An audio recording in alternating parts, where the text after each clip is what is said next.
Bab 161 tidak dapat dibedakan benar dari salah. Begitu suara itu jatuh, dua sosok berjalan berdampingan. Han Yaru. Yang lainnya adalah pacar Han Yaru yang baru saja diakuisisi, bernama Du Hao. Melihat keduanya masuk, wajah Nyonya Han menjadi serius. Yaru, undangannya adalah masalah serius, kamu tidak boleh bicara omong kosong. Suara Han Jingting sama dinginnya. Han Yaru, undangan ini adalah sesuatu yang saya kerjakan dengan keras untuk mendapatkannya. Anda bahkan tidak meliriknya, atas dasar apa Anda mengatakan undangan ini palsu? Tanpa menunggu Han Yaru berbicara, Du Hao di sampingnya mendengus dingin dan dengan jijik berkata, apakah kita perlu melihat? Tahukah Anda bahwa kali ini tingkat kursi upacara Raja Prajurit hanya datang dalam 3 tingkatan, 3, 2, dan 1, dan undangan tingkat tertinggi hanyalah undangan tingkat pertama. Apa? Han Jingting tercengang. Han Yaru tertawa terbahak-bahak, Han Jingting, jika kamu akan memalsukan sesuatu, setidaknya gunakan otakmu. Anda benar-benar membawa undangan kursi VIP yang tidak ada untuk menipu nenek, ini sangat lucu. Hahaha.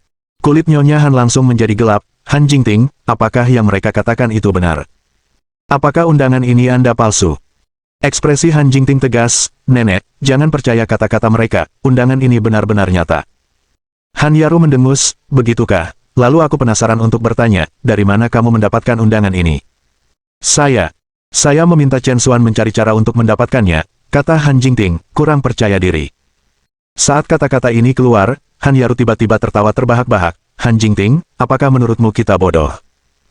Kita mungkin mempercayai orang lain, tetapi mengandalkan suami Anda yang tidak berguna, kemampuan apa yang dia miliki untuk mendapatkan undangan yang tulus? Kursi kelas 1. Apakah Anda sendiri percaya itu?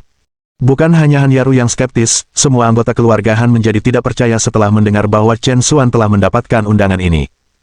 Wajah Nyonya Han juga berubah sangat tidak senang. Han Jingting, apakah undangan ini benar-benar dijamin oleh Chen Xuan yang tidak berguna itu? Han Jingting dengan ragu mengangguk, ya, itu dari Chen Xuan. Tapi saya jamin, undangan ini benar-benar nyata. Jaminan. Dengan kemampuan yang tidak berguna itu, apa yang Anda miliki untuk mendukung jaminannya? Tongkat berkepala naga menghantam tanah dengan tegas. Karena, Han Jingting berhenti di tengah kalimat. Dia ingin mengungkapkan bahwa undangan itu datang langsung dari keluarga Zheng di kota Huai. Tapi begitu kata-kata ini keluar, dia pasti akan ditanya tentang hubungan antara Chen Xuan dan Zheng Qingsui. Dengan kepribadian yang berkemauan keras seperti Han Jingting, bagaimana dia bisa memberitahu orang luar tentang pengkhianatan suaminya?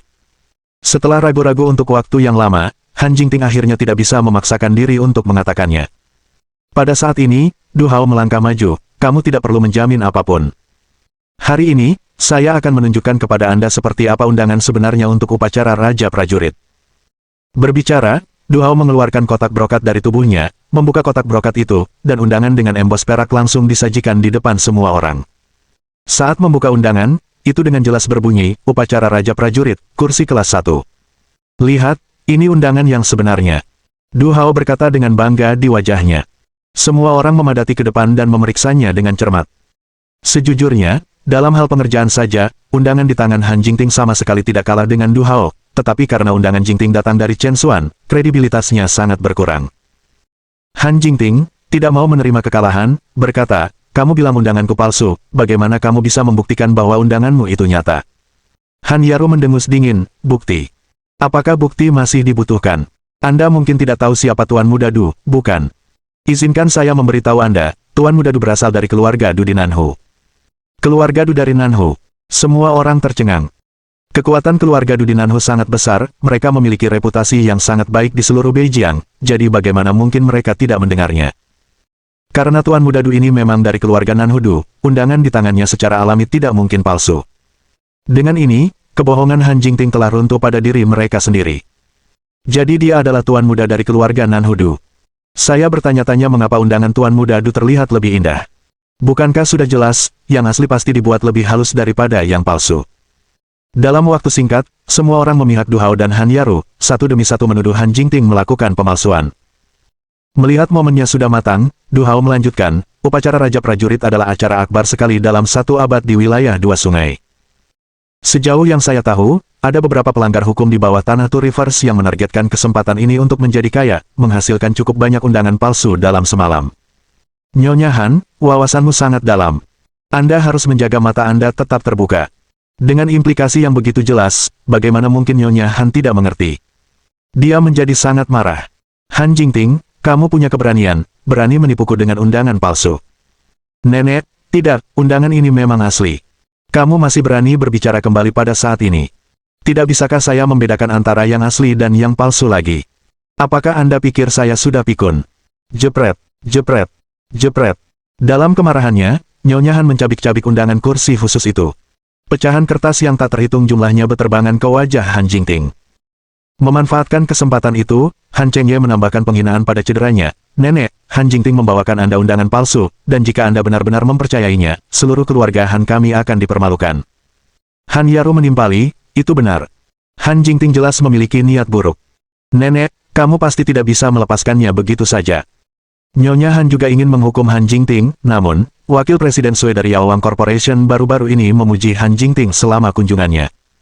Jika dia menghukum Han Jingting sekarang, bukankah itu terlalu tidak sopan bagi perusahaan Yaowang? Setelah banyak pertimbangan, Nyonya Han memutuskan untuk menahan diri kali ini. Ambil kertas sampahmu dan keluar, dan renungkan tindakanmu. Han Jingting, sedih hingga menangis, mengambil potongan-potongan itu dari tanah dan berjalan keluar dari rumah tua itu. Menyaksikan keadaan celaka Han Jingting, Han Chengye dan Han Yaru bertukar pandang, mereka merasa sangat sombong. Kemarahan Nyonya Han belum mereda, Han Jingting benar-benar tahu bagaimana menimbulkan masalah daripada menyelesaikannya. Dengan hanya 3 hari singkat sampai upacara Raja Prajurit, menemukan undangan lain saat ini mungkin lebih sulit daripada mencapai surga. Namun Han Yaru tersenyum penuh kemenangan, Nenek, apa yang begitu sulit tentang itu? Saya datang hari ini untuk menyelesaikan masalah undangan untuk Anda. Apakah kamu lupa? Du Hao berasal dari keluarga Nanhudu, mendapatkan undangan sangat mudah baginya. Benarkah? Mata Nyonya Han bersinar. Du Hao mengudara, memang, mendapatkan undangan sangat sederhana bagi kami dari keluarga Nanhudu. Hanya saja. Hanya itu apa? Seperti yang baru saja kamu sebutkan, hanya ada 3 hari tersisa sampai upacara Raja Prajurit. Setiap kursi di acara tersebut dipesan, seperti lobak yang berlubang. Bukannya mendapatkan undangan lagi sekarang tidak mungkin, itu hanya agak sulit, dan itu akan menghabiskan banyak uang. Bab 162. Bukankah kamu bilang aku satu-satunya gundik? Anggota keluarga Han juga sangat menyetujui penjelasan Du Hao. Lalu, berapa biaya untuk mendapatkan undangan? Nyonya Han bertanya. Du Hao mengangkat satu jari. 10 juta. Nyonya Han tercengang. Tapi Du Hao menggelengkan kepalanya dan berkata langsung, tidak, 1 miliar. Nyonya Han dan orang-orang dari keluarga Han benar-benar tercengang. Mereka tidak pernah bermimpi bahwa itu harga undangan akan sangat tinggi, itu sungguh keterlaluan. Du Hao menjelaskan, lingkaranmu sangat terbatas, jadi wajar jika kamu tidak jelas tentang tarif yang berlaku. Anda tidak menyadari bahwa, di eselon atas lingkaran Lianjiang, harga undangan ke upacara Raja Perang telah ditawar menjadi angka astronomi. Sebenarnya, ini adalah sesuatu yang diharapkan. Lagi pula, peristiwa 100 tahun seperti itu bukanlah sesuatu yang dapat Anda temui pada waktu tertentu.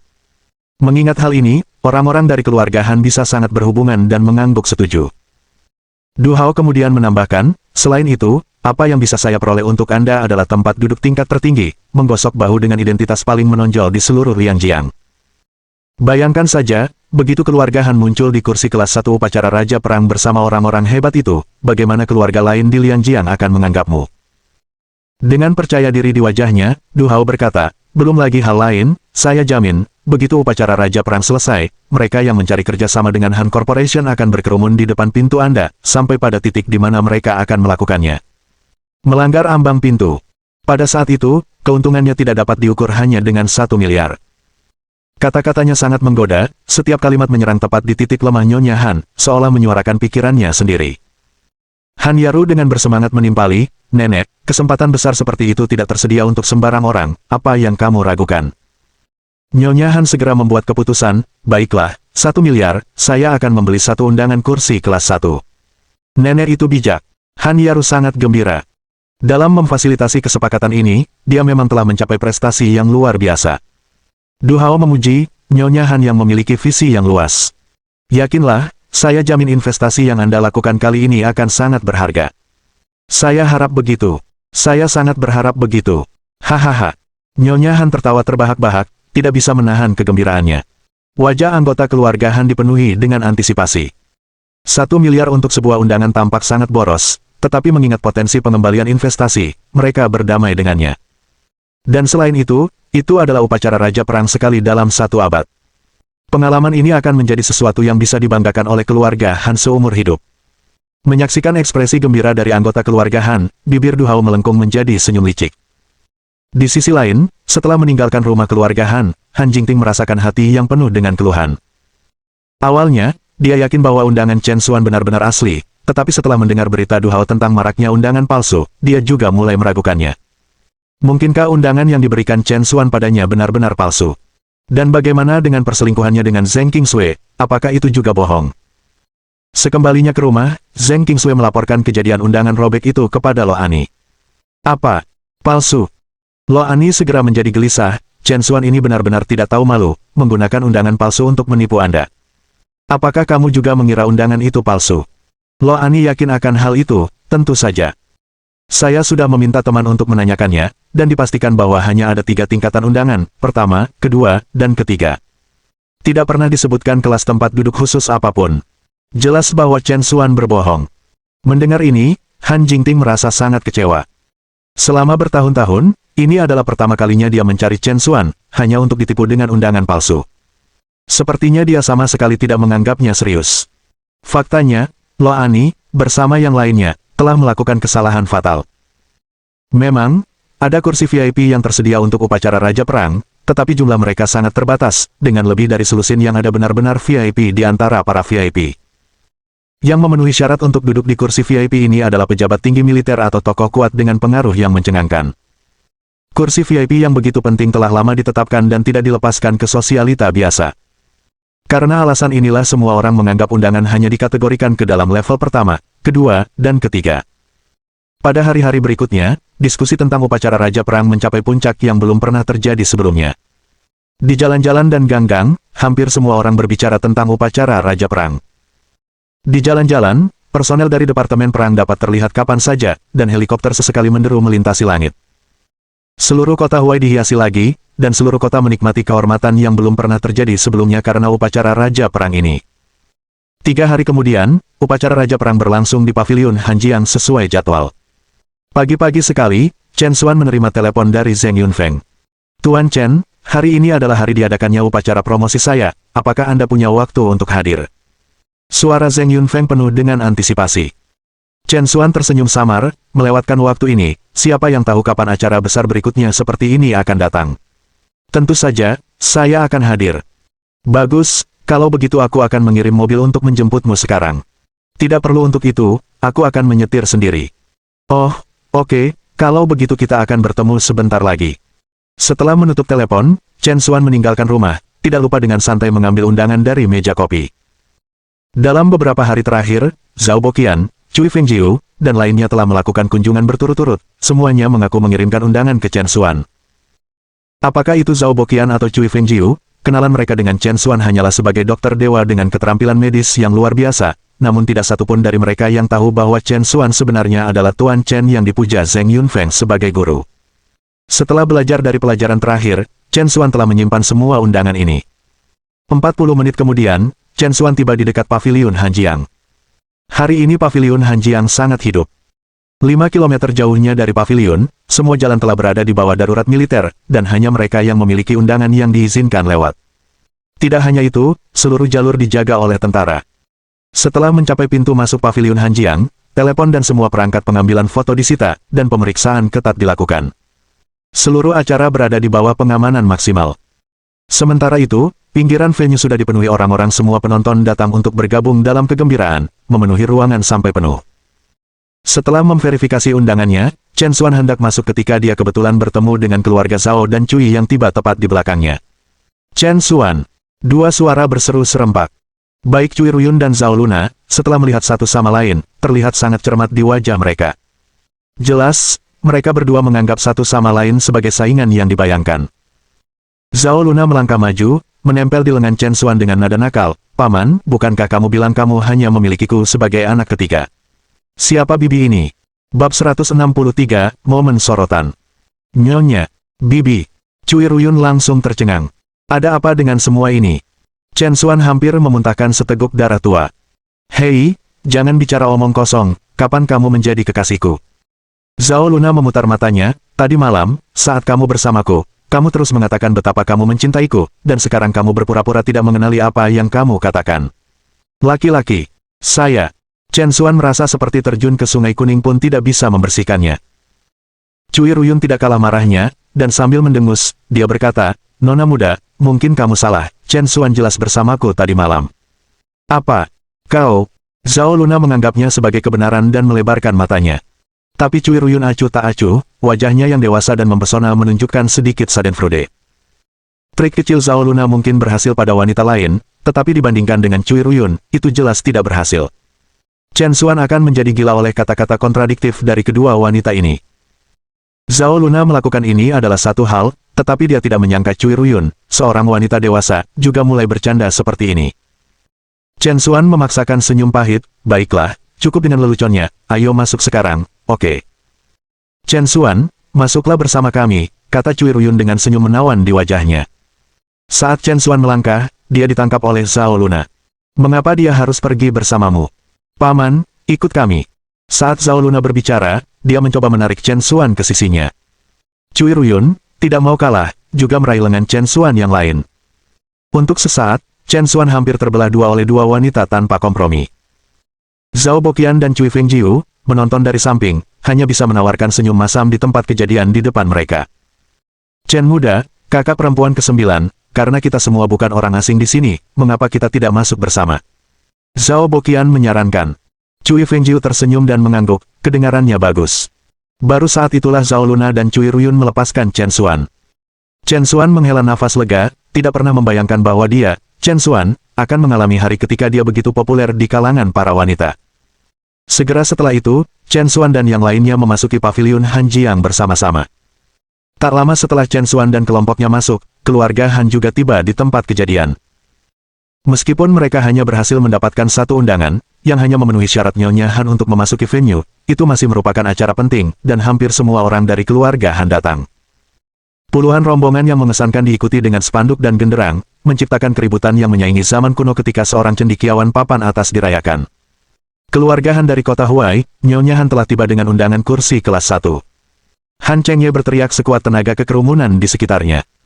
Tujuan keluarga Han hari itu adalah untuk membuat kesan, untuk memberitahu semua orang bahwa mereka adalah tamu paling terhormat di upacara Dewa Perang Zeng.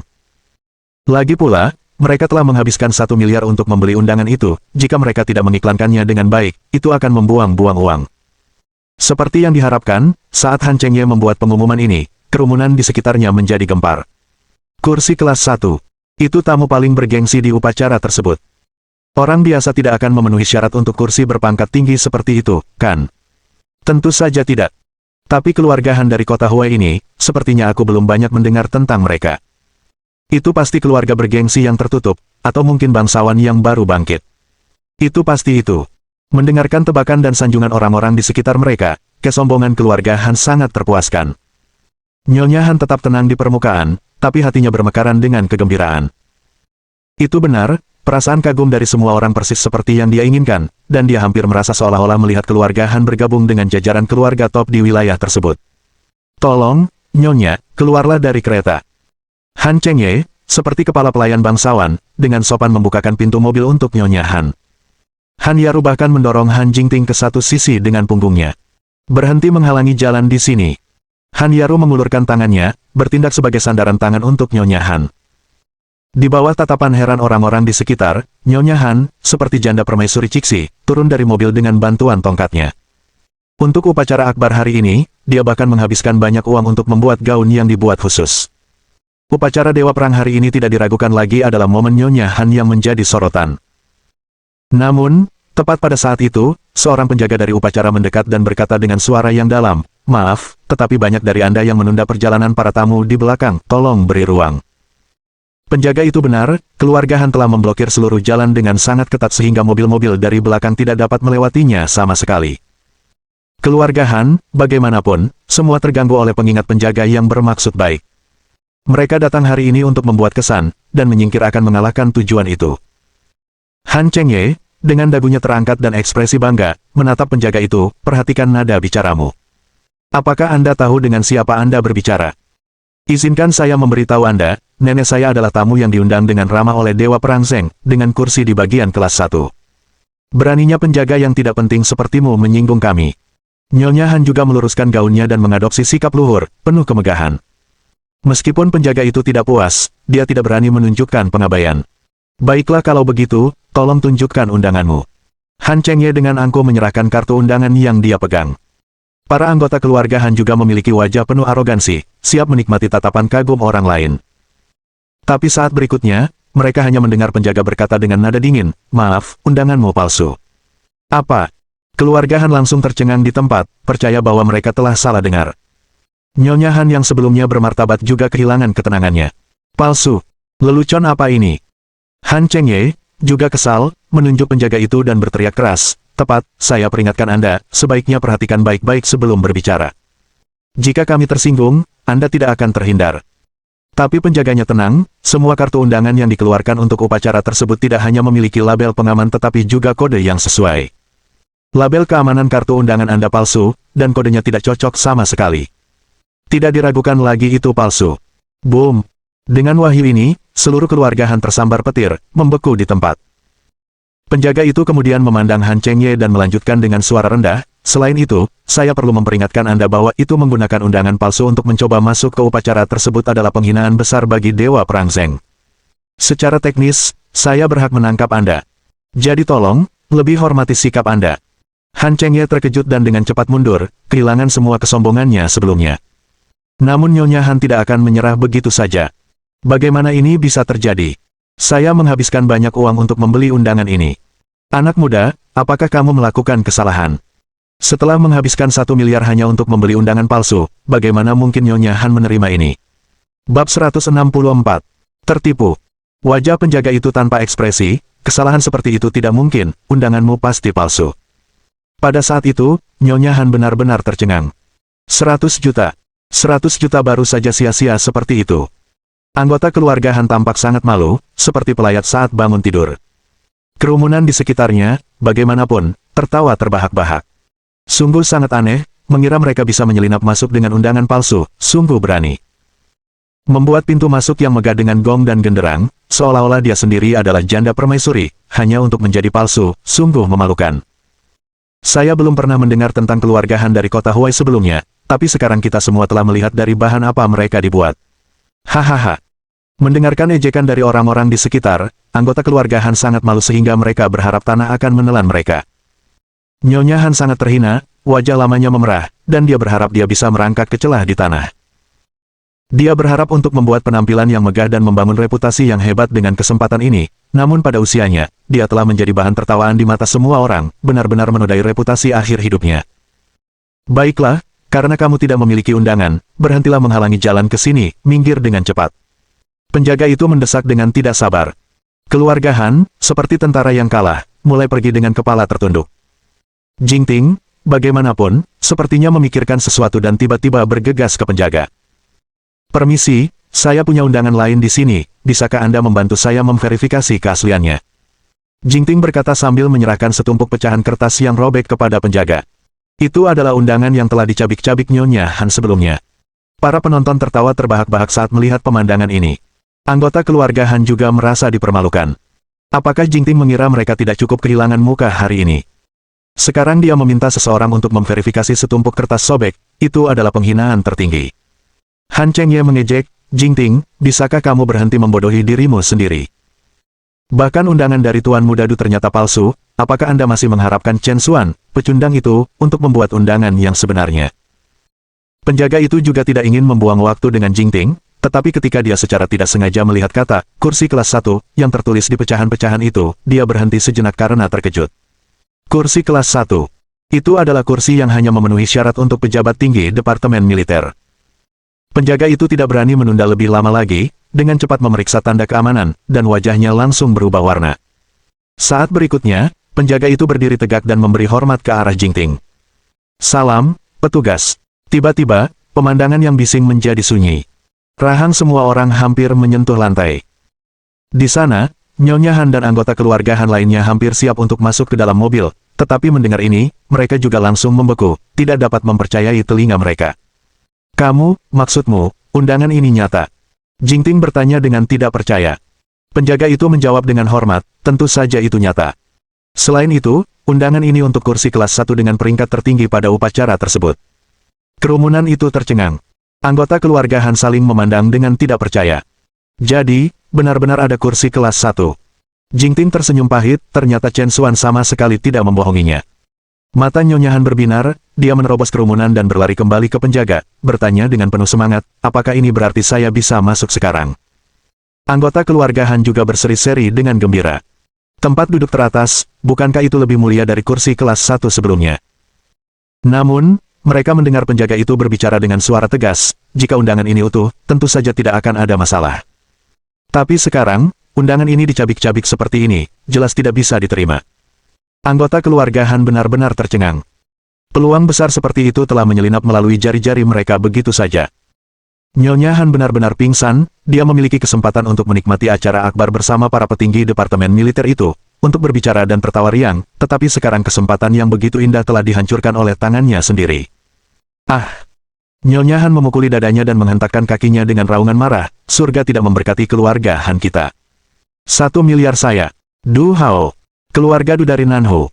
Kalian bajingan telah membawa kesengsaraan seperti itu ke keluarga Han kita. Aku tidak akan membiarkan ini pergi. Tidak sama sekali.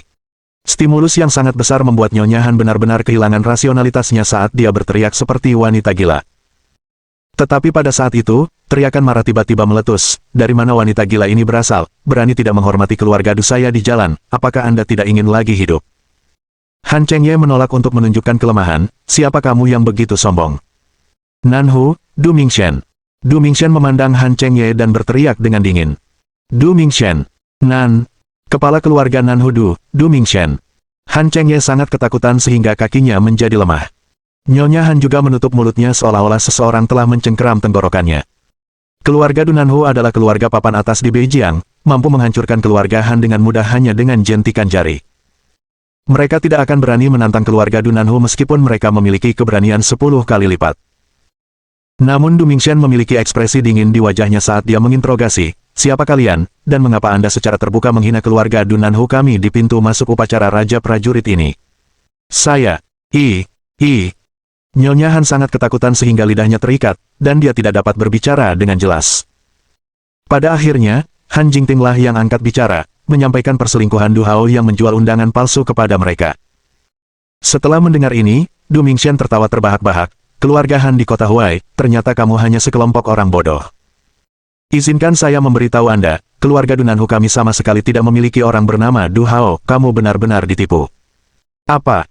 Setelah mendengar ini, anggota keluarga Han benar-benar tercengang. Mereka bahkan tidak pernah bermimpi bahwa identitas Du Hao itu palsu. Kerumunan berbalik untuk melihat Han Yaru, apa yang sedang terjadi di dunia ini? Han Yaru lah yang membawa Du Hao kepada mereka. Jika bukan karena identitas Du Hao dari keluarga Du Nanhu, bagaimana mungkin mereka begitu mempercayai kata-katanya dan langsung memberinya 1 miliar? Saat ini, Han Yaru juga benar-benar terpana, Saya tidak tahu, dia diperkenalkan oleh seorang teman.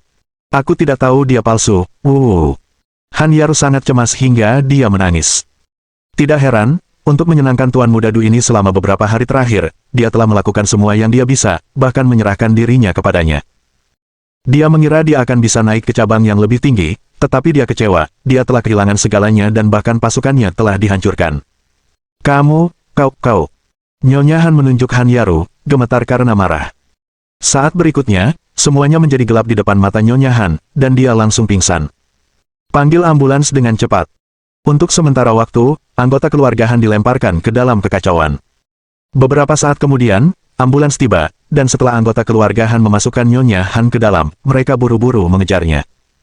Kerumunan di sekitarnya menggelengkan kepala dengan cemas. Menghabiskan 1 miliar untuk membeli undangan palsu, dan kepala keluarga pingsan karena marah, yang disebut keluarga Han ini, benar-benar membuat mereka sangat malu. Bab 165 biarkan saya melihat seberapa baik Anda. Sementara itu, Chen Xuan dan yang lainnya sudah memasuki venue.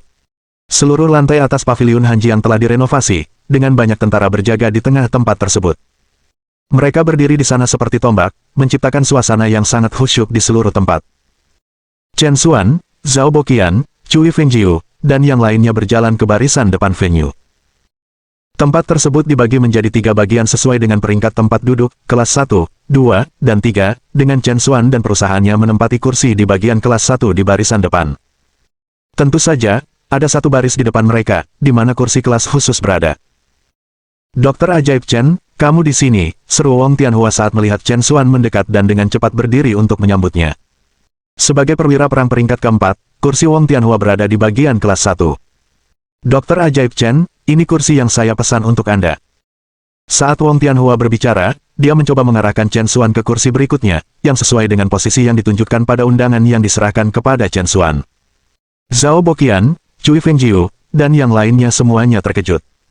Mereka mengenali Wong Tianhua, seorang perwira perang tingkat 4, salah satu dari sedikit di Beijing yang memenuhi syarat untuk duduk di kursi kelas 1. Namun, yang mengejutkan mereka, bahkan sosok seperti Wong Tianhua menunjukkan rasa hormat yang besar terhadap Chen Xuan.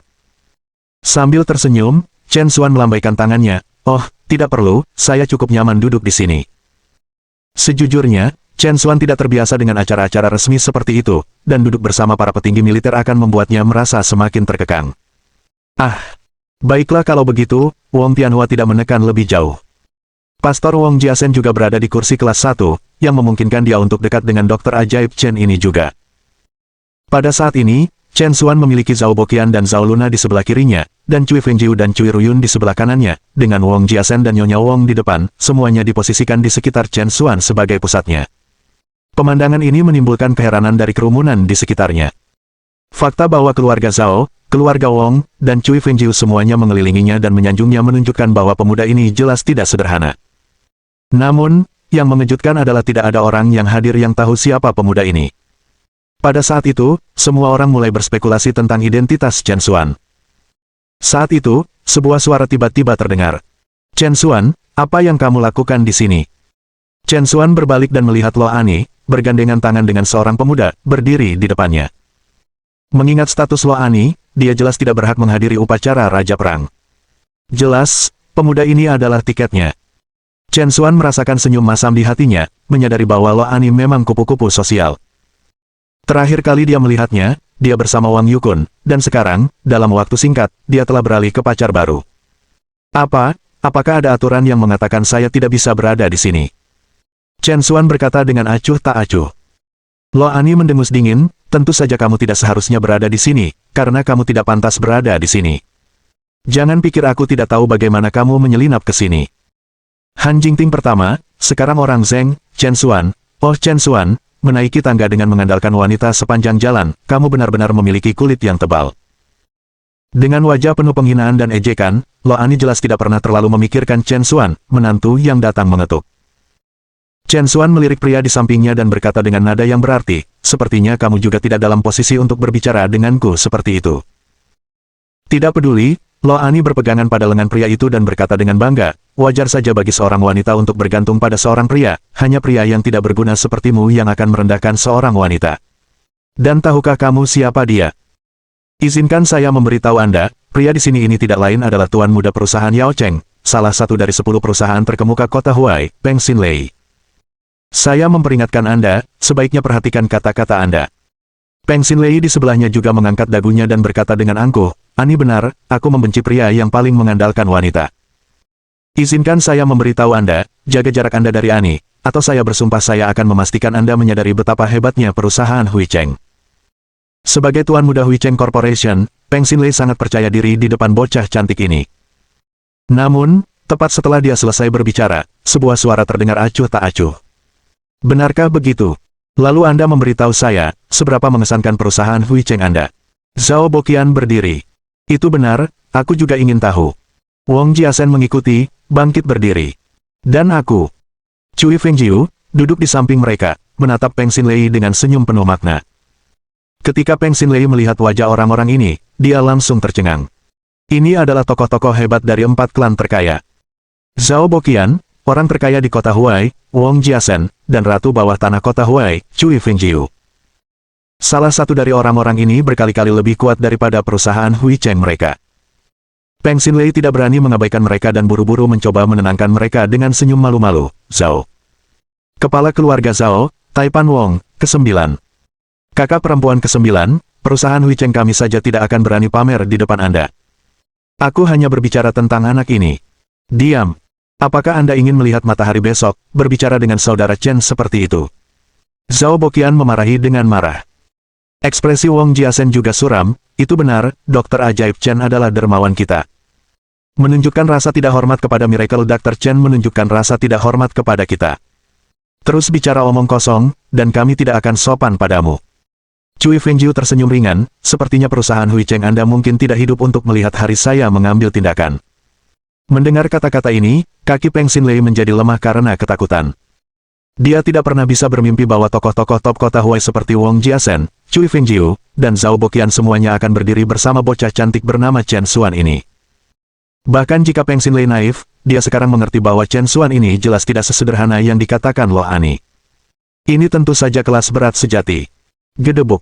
Peng Xinlei tidak mengucapkan sepatah kata pun dan langsung berlutut di tanah. Kepala keluarga Zhao, Taipan Wong, saudari ke-9, saya gagal mengenali orang hebat sebelumnya.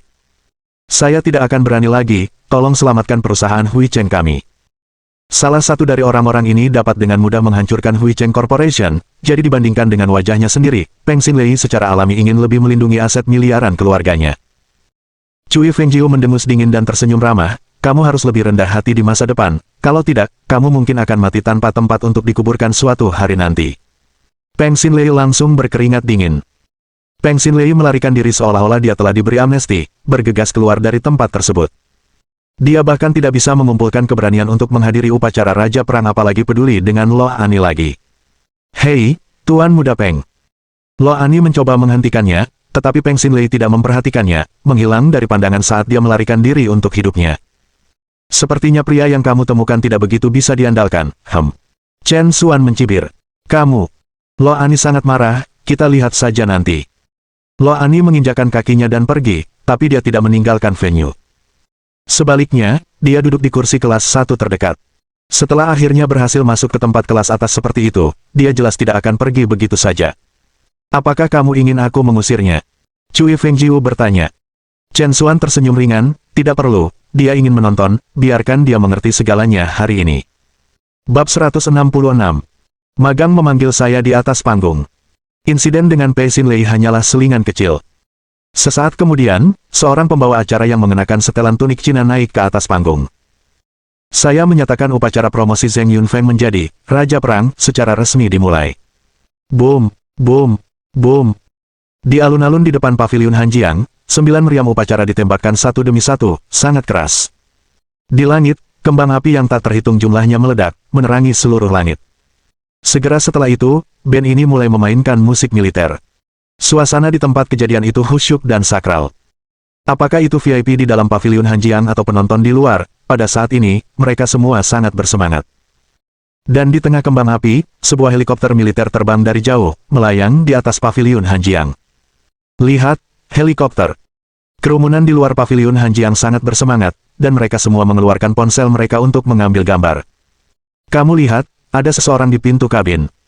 Kerumunan mendongak dan memang samar-samar bisa melihat sosok berdiri di sana di pintu yang terbuka. Ada ledakan kebingungan di antara orang-orang, siapa itu?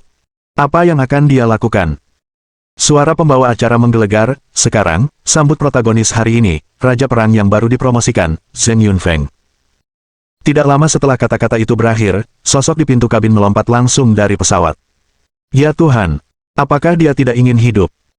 Pesawat itu lebih dari 20 meter di atas tingkat atas paviliun Hanjiang, dan jika orang biasa melompat ke bawah seperti ini, itu akan menjadi kematian yang hampir pasti.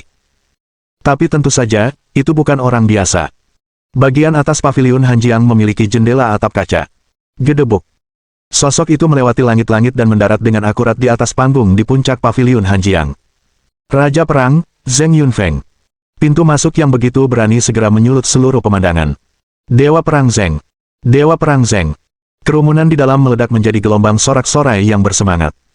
Chen Xuan menyaksikan ini terungkap di depan matanya dan mau tidak mau menjadi cerah. Orang awam memperhatikan kegembiraannya, para ahli memperhatikan tekniknya. Di mana orang biasa hanya melihat dominasi pintu masuk Zheng Yunfeng, Chen Xuan melihat kekuatan Zheng Yunfeng. Untuk jatuh dari ketinggian lebih dari 20 meter dan tetap tidak terluka, ini membutuhkan setidaknya kekuatan seseorang di puncak kekuatan batin. Tampaknya efek dari Blood Tai Sui memang kuat, tidak hanya membantu Zheng Yunfeng menerobos hambatan untuk menjadi Raja Perang tetapi juga meningkatkan kekuatannya melampaui Raja Perang biasa, untuk menyalip dari belakang. Jika dia terus berkembang pada tingkat ini, puncak Zheng Yunfeng tidak akan terbatas hanya pada Dewa Perang tingkat 2, bahkan Dewa Perang kelas 1 yang berdiri di puncak kekuasaan bukanlah hal yang mustahil. Masa depan memang menjanjikan. Dari lubuk hatinya, Chen Xuan juga senang untuk Zheng Yunfeng, tetapi itu tidak terlalu banyak untuk pencapaian Zheng Yunfeng, itu lebih seperti seorang dokter yang melihat pasiennya pulih dan menjalani kehidupan yang lebih baik setelahnya. Sekarang, sambut perwakilan dari Departemen Bela Diri untuk menganugerahkan gelar Raja Perang kepada Zheng Yunfeng. Kemudian, seorang perwakilan dari barisan depan berdiri dan langsung mendekati Zheng Yunfeng untuk menukar tanda pangkatnya dengan seorang Raja Perang. Mulai hari ini, Zheng Yunfeng akan memimpin wilayahnya, kecakapan pertempurannya menyegel kerajaannya. Anggota keluarga Zheng semuanya tampak terharu, dengan Zheng Nianyao bahkan menangis. Kenaikan Zheng Yunfeng menjadi raja menandakan bahwa keluarga Zheng mereka telah melangkah ke puncak. Hari ini, Zheng Yunfeng mengenakan seragam militer lengkap, mantel hijau hutan dengan tanda pangkat Dewa Perang, memancarkan aura yang kuat hingga ekstrim. Orang-orang yang hadir semuanya terguncang oleh kemuliaan Zheng Yunfeng hari ini, dan mau tidak mau membangkitkan rasa hormat di hati mereka. Dewa Perang. Ini adalah sikap yang seharusnya dimiliki Dewa Perang suatu bangsa. Semua orang dipenuhi dengan rasa iri, berpikir bahwa jika mereka atau putra mereka suatu hari nanti dapat mencapai apa yang dimiliki Zheng Yunfeng, itu akan menjadi kebanggaan tertinggi. Para wanita muda, menyaksikan Zheng Yunfeng di atas panggung, memiliki mata yang dipenuhi dengan hati yang tak terhitung jumlahnya. Bagi mereka, Zheng Yunfeng di depan mata mereka adalah gambaran dari separuh lainnya yang mereka impikan. Begitu muda, namun sudah menjadi dewa perang yang mengawasi suatu wilayah.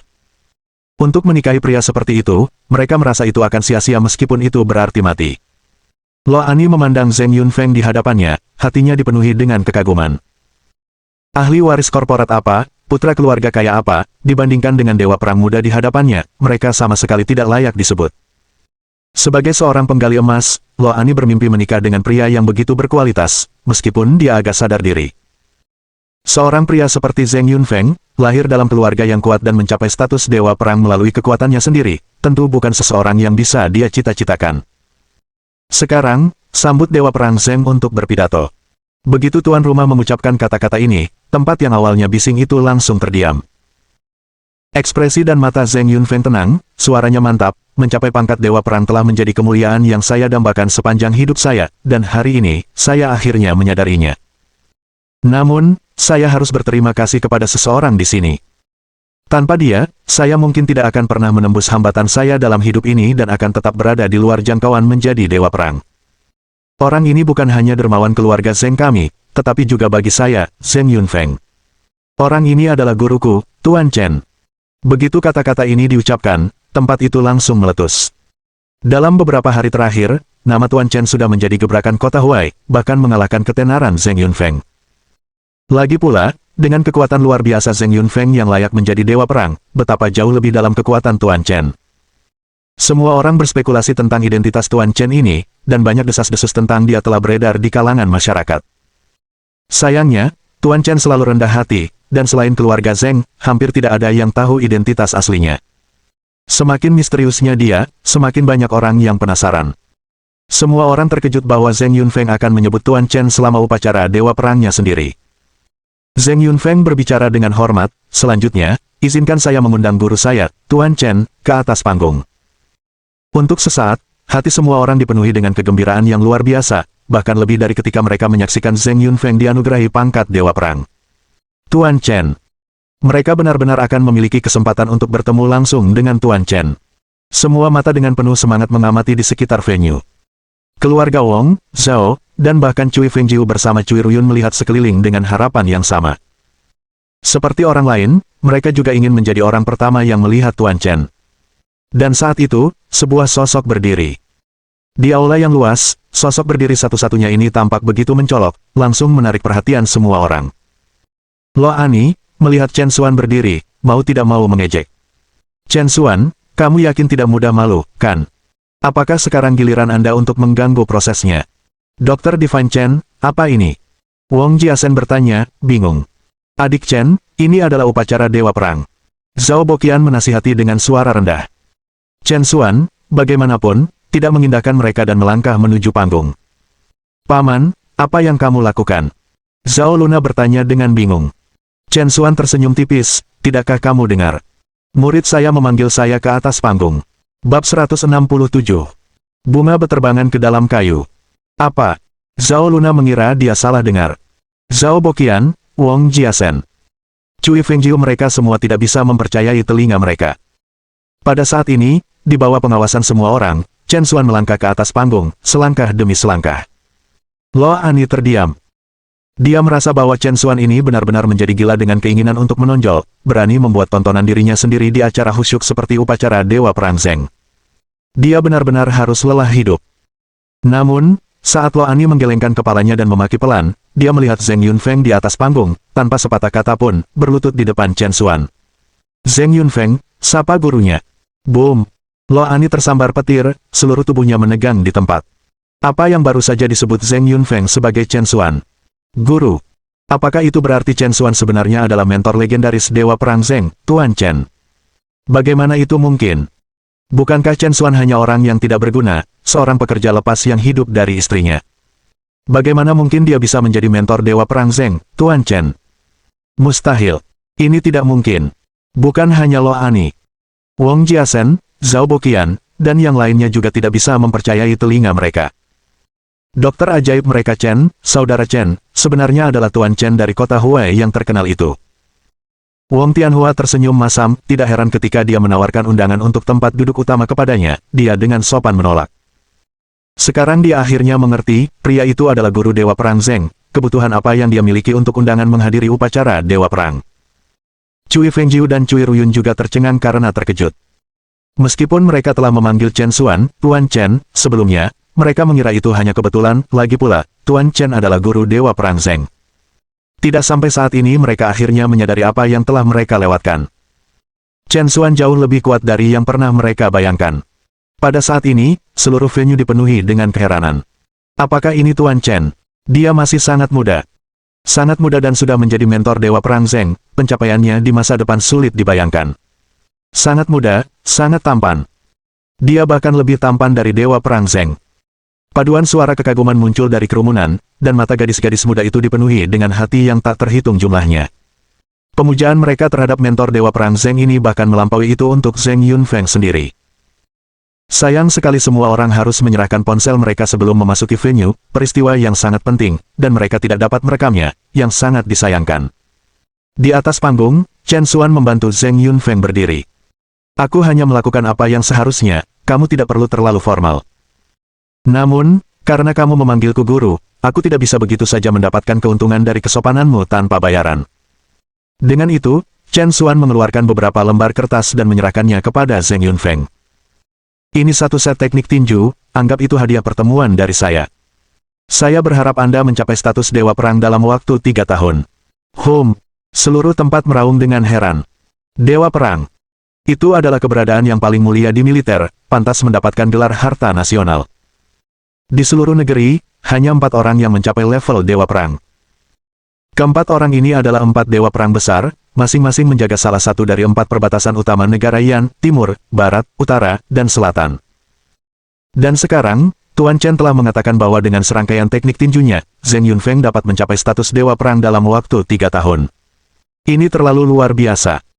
Zheng Yunfeng tidak hanya terkejut, tetapi perwakilan dari Departemen Militer yang sebelumnya memberikan tanda pangkat kepada Zheng Yunfeng juga mengalami perubahan warna kulit yang drastis. Tuan Chen, urusan Dewa Perang bukanlah permainan anak-anak, kamu tidak boleh bercanda tentang ini. Lelucon. Chen Xuan berkata sambil tersenyum tipis. Setelah itu, Chen Xuan berjalan ke sebuah tanaman hijau di samping panggung, dengan santai memetik kelopak bunga, dan membuangnya. Wosh! Disertai dengan suara sobekan udara, kelopak itu benar-benar tertanam di pilar yang jaraknya belasan meter dengan bunyi gedebuk. Sekarang, apakah kamu masih mengira aku bercanda? Desis. Paduan suara nafas yang tajam bergema di seluruh tempat dalam sekejap. Menanamkan kelopak bunga ke dalam kayu. Ini benar-benar melampaui pemahaman semua orang. Perwakilan Departemen Militer juga tercengang, matanya terbuka lebar. Memproyeksikan ki sejati, membuat bunga menembus kayu. Kekuatan Tuan Chen ini setidaknya harus setingkat Dewa Perang, jika tidak lebih tinggi. Hati perwakilan itu benar-benar terguncang. Dia sebelumnya meragukan klaim Chen Xuan bahwa Zheng Yunfeng akan mencapai status Dewa Perang dalam waktu 3 tahun, tetapi sekarang, dia hampir yakin bahwa kata-kata Tuan Chen bukanlah omong kosong belaka. Dia memang memiliki kekuatan seperti itu untuk membuat Zheng Yunfeng, Raja Perang Termuda, menjadi Dewa Perang kelas 1 dalam waktu 3 tahun. Tak lama kemudian, negara Yan mungkin menyaksikan kelahiran Dewa Perang kelimanya. Ini tidak diragukan lagi merupakan peristiwa monumental bagi negara Yan. Namun, pada saat ini, yang lebih mendesak dalam pikiran perwakilan adalah dia tidak sabar untuk bergegas kembali ke Departemen Militer. Dia perlu melaporkan masalah ini tentang Tuan Chen. Keberadaan seseorang dengan kekuatan yang setara dengan Dewa Perang di jajaran warga sipil negara Yan adalah masalah yang sangat signifikan. Pada saat ini, Zheng Yunfeng juga sangat terkejut dengan penampilan Chen Xuan baru-baru ini dalam membuat bunga menembus kayu. Dia akhirnya mengerti kepercayaan Chen Xuan. Pencapaian menjadi Dewa Perang dalam 3 tahun jika kata-kata seperti itu diucapkan oleh orang lain, dia mungkin tidak akan mempercayainya. Namun, datang dari Chen Xuan, pembangkit tenaga listrik tingkat atas dengan kekuatan luar biasa, Zheng Yunfeng tidak ragu sama sekali. Terima kasih, Guru, karena telah memberikan kekuatanmu. Zheng Yunfeng mengungkapkan rasa terima kasihnya. Upacara Raja Perang telah menjadi upacara magang, dan Chen Xuan telah menjadi karakter utama dari upacara Raja Perang ini. Setelah Chen Xuan dan Zheng Yunfeng turun dari panggung, berbagai pertunjukan menyusul. Untuk mencapai efek promosi yang lebih baik, keluarga Zheng bahkan telah menghabiskan banyak uang untuk mengundang selebriti untuk mendukung acara tersebut, membuat program ini sangat spektakuler. Meskipun demikian, dalam benak kebanyakan orang, pemandangan Chen Xuan membuat bunga menembus kayu masih ada. Adegan itu jauh lebih berkesan daripada pertunjukan yang terbentang di depan mata mereka. Pada saat ini, Lo Ani benar-benar terpana, pikirannya kosong. Mentor Raja Perang, membuat bunga menembus kayu. Semua yang baru saja terjadi benar-benar menjungkirbalikkan pandangan dunia Lo Ani dan pemahaman masa lalunya tentang Chen Xuan. Dia akhirnya mengerti segalanya pada saat itu. Semua pembicaraan tentang Chen Xuan disimpan oleh Zheng Qingsui, apakah itu villa tepi danau, perusahaan Yao Wang, atau kartu platinum perusahaan Yunsan, Fast Giok 100 Shou, semuanya milik Chen Xuan. Chen Xuan bukan lagi menantu yang lemah dan tidak berguna dari sebelumnya. Sekarang, dia adalah Tuan Chen yang terkenal dari kota Huai, seorang pria dengan kekuatan luar biasa. Dia sekarang menjadi sosok yang hanya bisa mereka lihat, di luar liga mereka. Menekan keterkejutan di hatinya, Lo Ani sudah mengambil keputusan. Begitu dia kembali ke rumah, dia akan segera membagikan berita ini dengan Han Jingting. Dia ingin Han Jingting, Ding Lijuan, dan semua orang tahu betapa butanya mereka. Bab 168. Presiden Chen adalah impian kelas pekerja. 2 jam kemudian, upacara Raja Perang resmi berakhir. Semua orang yang keluar dari pavilion Hanjiang dengan antusias mendiskusikan apa yang telah mereka lihat dan dengar pada upacara Raja Perang. Yang paling banyak dibicarakan, tentu saja, adalah Tuan Chen, mentor Raja Perang. Dalam waktu kurang dari setengah hari, rincian upacara Raja Perang telah menyebar ke seluruh 2 sungai. Raja Perang mengambil seorang guru. Dewa Perang 3 tahun. Bunga menusuk kayu. Masing-masing peristiwa ini cukup mengejutkan untuk membuat semua orang gelisah. Semua orang terkesan dengan keberanian dan kekuatan Tuan Chen, meskipun itu adalah upacara Raja Perang, Tuan Chen telah menjadi fokus utama perhatian semua orang. Semua orang ingin mengetahui identitas asli Tuan Chen ini, tetapi sayangnya, karena saluran dikunci, tidak ada satupun foto Tuan Chen yang bocor dari seluruh venue. Tapi semakin seperti ini, semakin misterius Tuan Chen di benak orang-orang. Sebagai salah satu dari sedikit orang yang mengetahui identitas asli Chen Xuan, Lo Ani, setelah keluar dari venue dan mendapatkan teleponnya, segera memutar nomor Han Jingting. Sayangnya, tidak ada yang menjawab panggilan telepon tersebut. Tidak terpengaruh, Lo Ani menelepon lagi. Namun, sebelum Han Jingting bisa menjawab, Lo Ani sepertinya memikirkan sesuatu dan tiba-tiba menutup telepon secara proaktif. Lo Ani tiba-tiba menyadari betapa besarnya kesalahan yang akan dia buat. Apa dia sudah gila? Itu adalah mentor Raja Perang, itu Tuan Chen. Selain dirinya sendiri, hampir tidak ada beberapa orang yang mengetahui identitas aslinya, jadi apa manfaatnya jika dia mempublikasikan identitasnya? Bahkan jika Han Jingting mengetahui identitas Chen Xuan, satu-satunya yang menuai manfaatnya adalah Han Jingting, jadi apa hubungannya dengan dia, orang luar? Daripada itu, akan lebih baik menyimpan manfaat seperti itu untuk dirinya sendiri. Senyum menggoda muncul di bibir Lo Ani, karena ide yang berani sudah terbentuk di benaknya. Chen Xuan, tentu saja, tidak menyadari pikiran Lo Ani, dan dia tidak terlalu memperhatikan fokus semua orang padanya. Bagi Chen Xuan, upacara Raja Perang hanyalah pengalaman biasa lainnya. Sayangnya, peristiwa sensasional seperti itu hampir tidak bisa disebut biasa. Malam itu juga, Chen Xuan menerima telepon dari Sue Qin. Suara asisten itu sangat mendesak, "Presiden Chen, ada yang tidak beres, sepertinya ada insiden." Kata-kata Sue Qin segera membuat Chen Xuan tegang, apa yang terjadi? Baru saja, akun Anda tiba-tiba menerima total 100 miliar. Suara Suekin bergetar, jelas disebabkan oleh kegembiraan yang berlebihan. Chen Xuan juga dikejutkan oleh sosok ini. Meskipun dia tidak kekurangan uang saat ini, 100 miliar masih merupakan jumlah yang sangat besar baginya. Sudahkah Anda mengetahui dari mana uang ini berasal? Suekin segera melaporkan, uang ini berasal dari 4 rekening, saya sudah memeriksanya, dan pemilik keempat rekening ini berasal dari 20 miliar keluarga Zhao, 20 miliar klub Feng Huo, 20 miliar keluarga Wong, dan keluarga Zheng. 40 miliar. 4 keluarga besar yang kuat dari kota Huai, klub Feng Huo, salah satu dari ini bisa membuat kota Huai gemetar hanya dengan langkah kaki. Sekarang mereka semua mentransfer uang ke rekening Chen Xuan pada saat yang bersamaan, tidak heran Suekin merasa ada yang tidak beres. Setelah mendengar laporan Suekin, Chen Xuan tidak bisa menahan senyum kecut. Zhao Boqian, Wong Jiasen, Cui Fengjiu, mereka pasti sudah mengetahui tentang hubungannya dengan Zheng Yunfeng, jadi mengambil kesempatan ini untuk lebih dekat dengannya. Adapun keluarga Zhao, mereka secara alami ingin mengungkapkan rasa terima kasih mereka atas teknik kultivasi yang dia berikan kepada mereka. Presiden Chen, haruskah kita menerima uang ini? Suekin bertanya dengan hati-hati. Chen Xuan memperjelas pendiriannya, terimalah. Chen Xuan tahu betul bahwa bagi orang-orang seperti Wong Jiasen, uang hanyalah angka, dan jika dia tidak menerima uang mereka, itu hanya akan membuat mereka merasa dia sengaja menjauhkan diri. Suekin benar-benar terkejut. 100 miliar. Hanya dalam satu hari, seluruh 100 miliar telah dikreditkan ke akun tersebut. Ini benar-benar di luar pemahaman Suekin. Sejujurnya, jika bukan karena mengetahui bahwa bosnya adalah orang yang berintegritas, Suekin akan bertanya-tanya apakah bosnya terlibat dalam beberapa kegiatan ilegal secara rahasia. Saya mengerti, Presiden Chen, saya pasti akan mengurus uang ini dengan baik untuk Anda, katanya. Chen Xuan mengangguk, sekarang kita punya uang, jangan biarkan uang itu menganggur. Terus bantu saya menemukan beberapa proyek yang cocok untuk investasi, dan kali ini Anda tidak terbatas di kota Huai. Suekin sangat gembira, mengerti, Presiden Chen, saya akan mengelola uang ini dengan baik. Memiliki kesempatan untuk mengelola aset sebanyak 100 miliar secara pribadi bukanlah sesuatu yang bisa dimiliki oleh asisten manapun. Chen Xuan mengangguk, kamu telah bekerja keras, dan aku tidak perlu banyak berterima kasih, jadi ayo lakukan ini, gandakan gajimu lagi. Batuk-batuk. Suekin, yang sedang minum air di ujung telepon yang lain, tersedak. Sejak dia mulai bekerja untuk Presiden Chen, gajinya telah meningkat beberapa kali lipat, perlakuan yang sangat baik Suekin hampir tidak dapat mempercayainya. Terima kasih, Presiden Chen. Saya pasti akan bekerja keras. Kata Suekin, bersemangat sampai ingin menangis. Bos seperti Presiden Chen adalah dambaan setiap pekerja. Aku sangat berharap padamu. Setelah menutup telepon, Chen Xuan merenung sejenak sebelum mengeluarkan 3 lembar kertas yang mulai dia tulis dengan marah.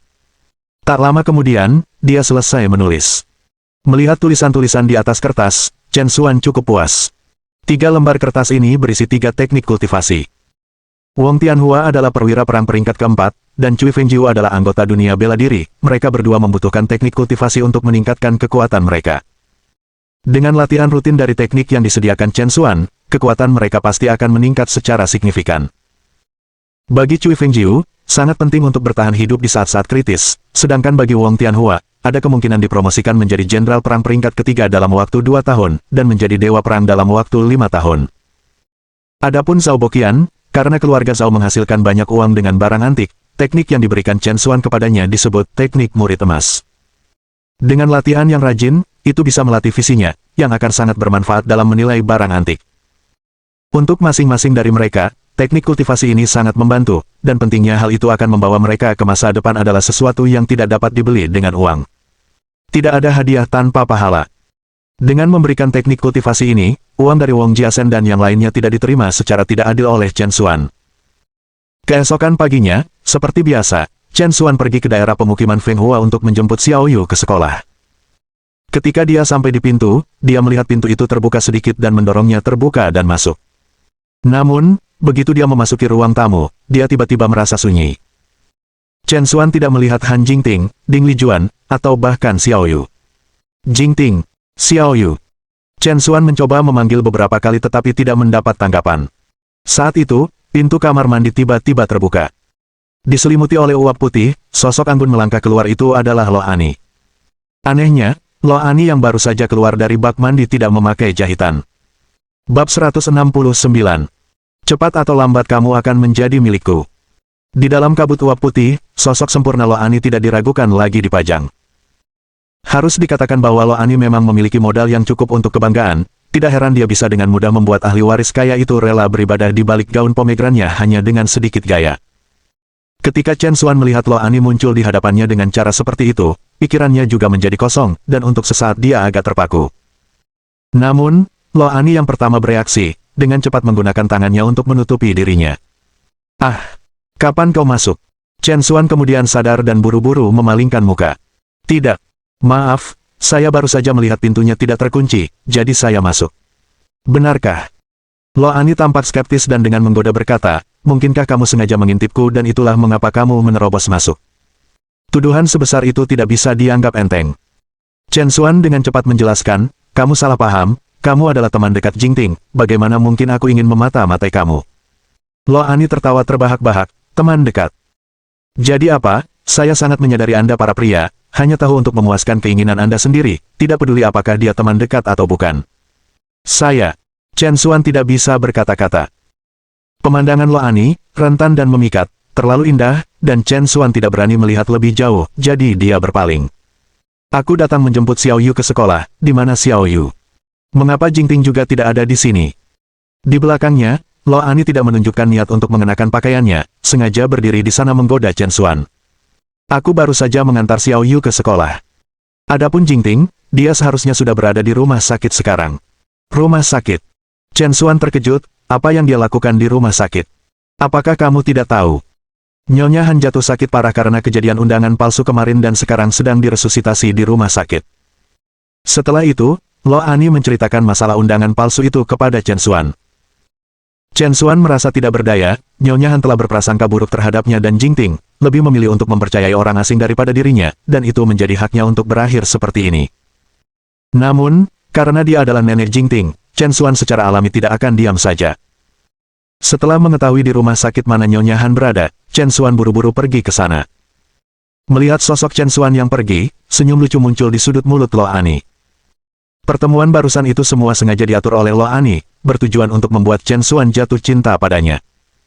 Sebagai penggali emas yang berkualitas, Lo Ani mengetahui trik perdagangan dengan baik. Dia sangat jelas tentang apa yang paling dibutuhkan pria. Orang-orang itu mungkin memiliki pengendalian diri pada hari-hari biasa karena kendala moral dan tidak bertindak gegabah. Tetapi begitu seorang wanita mengambil inisiatif, apa yang disebut pengendalian diri mereka hancur dengan mudah. Apa yang dilakukan Lo Ani sekarang adalah menunjukkan kepada Chen Xuan sosoknya yang sempurna dan aset kebanggaannya, menanamkan benih hasrat di dalam hatinya. Begitu benih ini mengakar di dalam hatinya, yang perlu dia lakukan hanyalah memberikan dorongan lembut, dan dia akan langsung jatuh ke tempat tidurnya. Tuan Chen, cepat atau lambat, kamu akan menjadi milikku. Sementara itu, di rumah sakit kota Huai. Di koridor di depan ruang gawat darurat, seluruh keluarga Han hampir semuanya tiba, mengelilingi lorong dengan sangat rapat sehingga air tidak bisa masuk. Nyonya Han dilarikan ke rumah sakit setelah pingsan di pintu masuk paviliun Han Jiang kemarin. Namun, kejutan emosional yang dideritanya, ditambah dengan usianya yang sudah lanjut, membuat kondisinya sangat suram. Sejak tadi malam, seluruh keluarga Han berada dalam keadaan tegang. Tabrakan. Pintu ruang gawat darurat terbuka, dan sesosok lansia berjas putih keluar. Itu adalah dokter ilahi kota Huai, Dokter Ajaib Fang. Setelah Nyonya Han mengalami kecelakaan, para dokter di rumah sakit mengakui bahwa mereka kehabisan akal, jadi keluarga Han telah menghabiskan banyak uang untuk memanggil Dokter Ajaib Fang. Melihat Miracle Dr. Fang muncul, anggota keluarga Han buru-buru berkerumun di sekelilingnya. Miracle Dr. Fang, bagaimana kabar Nyonya Han?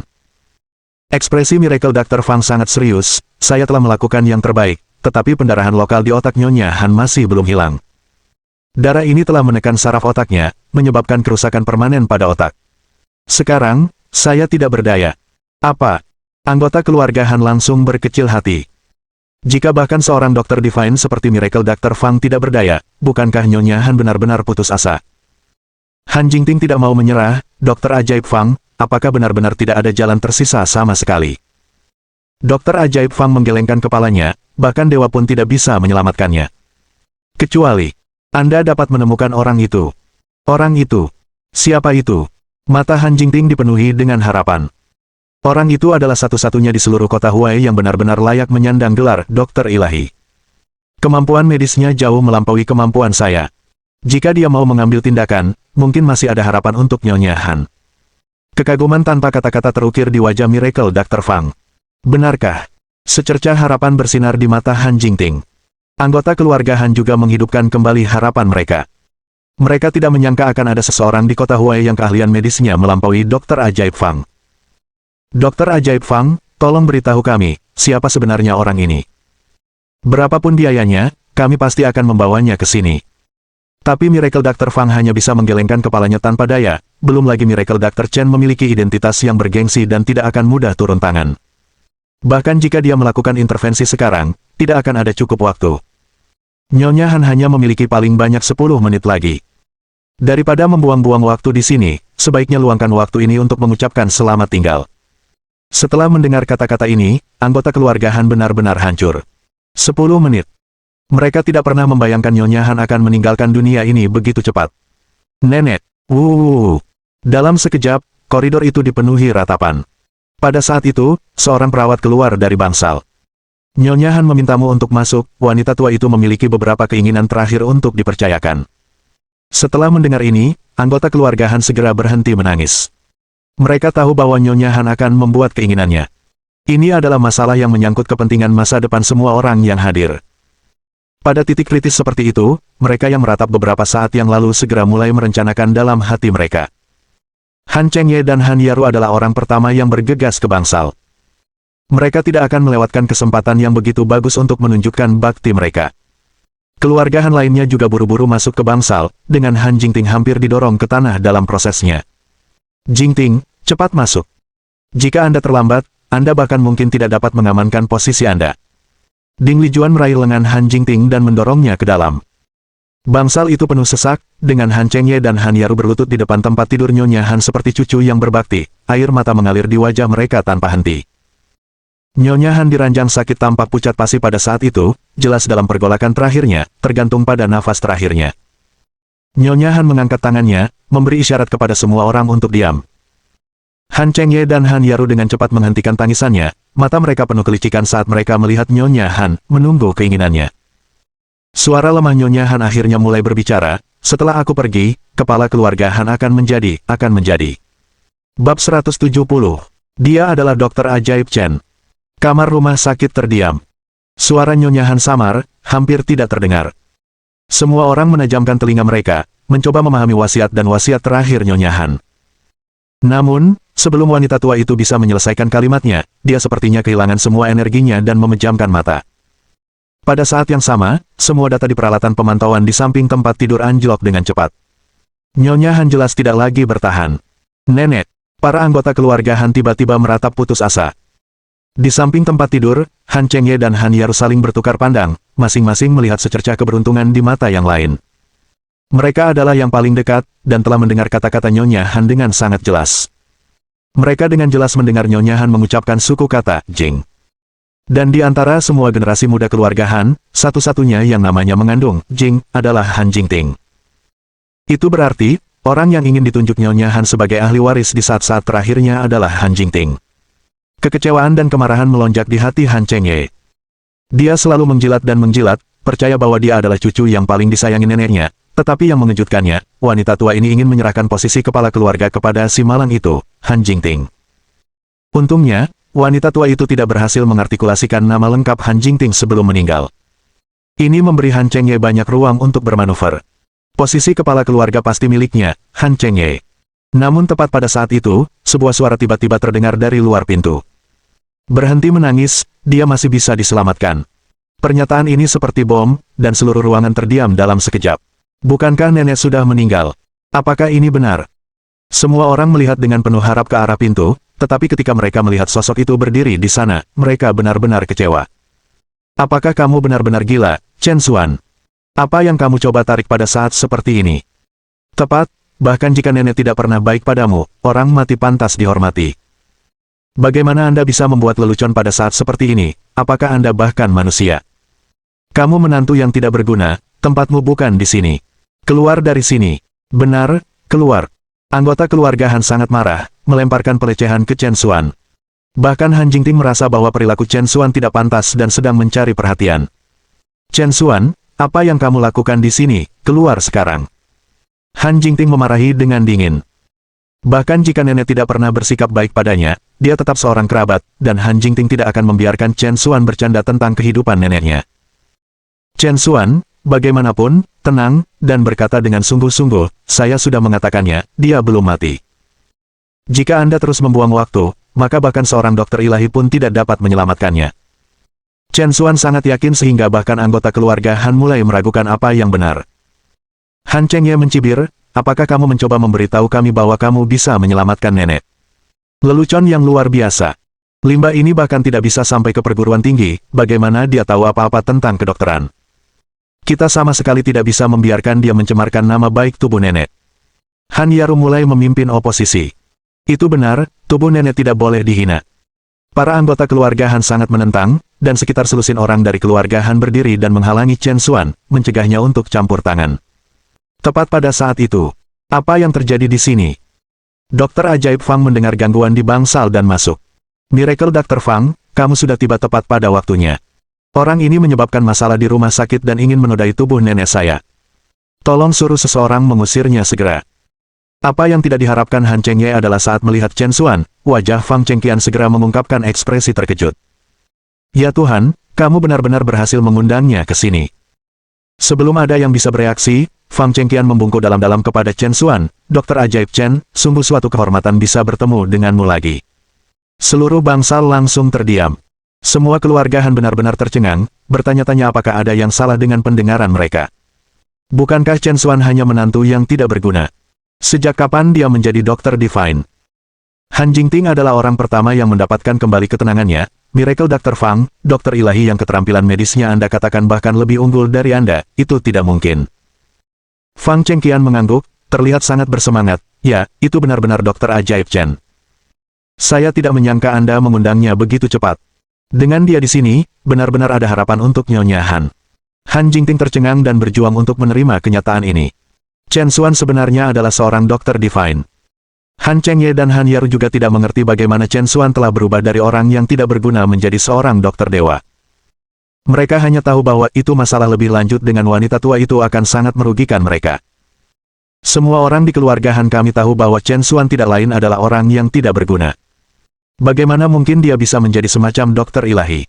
Tepat sekali. Dia hanya penipu. Jangan pernah berpikir untuk membiarkan dia menyentuh tubuh nenek. Han Chengye dan Han Yaru mulai menggerakkan kerumunan. Banyak anggota keluarga Han mulai bergema, sama-sama tidak percaya pada kemampuan Chen Xuan untuk menyelamatkan siapapun. Pada saat ini, Han Jingting menonjol dan berkata dengan suara dingin, saya percaya pada Chen Xuan. Biarkan dia mencoba. Anggota keluarga Han tampak tidak percaya pada Han Jingting. Ding Lijuan buru-buru meraih Han Jingting, Jingting, apakah kamu sudah gila, benar-benar percaya pada hal yang sia-sia ini? Bahkan Chen Xuan sendiri terkejut, dia tidak pernah menyangka bahwa pada saat ini, Han Jingting akan menjadi satu-satunya yang percaya padanya. Dengan ekspresi menyeramkan, Han Chengye berkata, Han Jingting, pikirkan baik-baik. Jika nenek menderita kerugian apapun dari Chen Xuan, Anda dan suami Anda tidak akan bisa lepas dari tanggung jawab. Itu benar, jika terjadi sesuatu pada nenek, itu semua salahmu. Han Yaru bergema. Keduanya benar-benar konyol, tanpa henti mengklaim bahwa wanita tua itu sudah mati namun tetap bersikeras bahwa Han Jingting dan Chen Xuan harus bertanggung jawab, itu tidak lebih dari sebuah taktik untuk membuat Han Jingting disalahkan. Mengetahui hal ini, Han Jingting masih mengabaikan tentangan Ding Lijuan dan Han Bowen, bersikeras, baiklah, jika terjadi sesuatu, semuanya ada padaku, Han Jingting. Chen Xuan, mulailah. Han Jingting menatap Chen Xuan, dengan jelas mempertaruhkan semua taruhannya padanya. Kepercayaan Han Jingting sangat menyentuh Chen Xuan. Jingting, yakinlah, aku pasti tidak akan mengecewakanmu. Setelah berbicara, Chen Xuan mengeluarkan jarum perak dari dadanya dan langsung menusuknya ke titik akupuntur di atas piltrum Nyonya Han. Saat jarum perak diberikan, sesuatu yang mencengangkan terjadi. Nyonya Han, yang telah dinyatakan meninggal, terkesiap dengan keras dan tiba-tiba membuka matanya. Ya Tuhan! Dia hidup kembali. Anggota keluarga Han terkejut, mata mereka lebar dan mulut ternganga.